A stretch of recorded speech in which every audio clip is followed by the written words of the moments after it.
देव माझा विठू सावळा.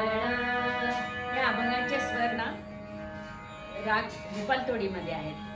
सा रे ग प ध सा, सा ध प ग रे सा.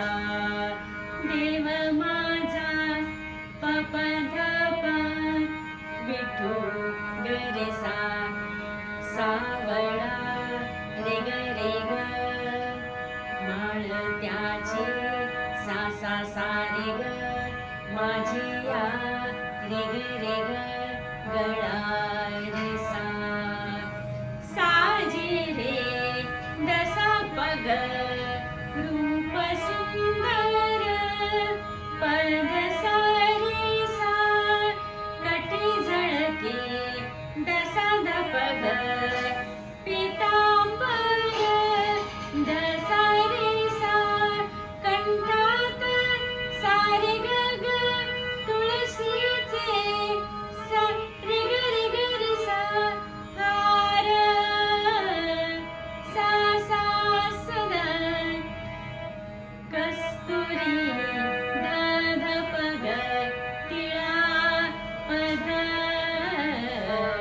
देव माझा विठू सा.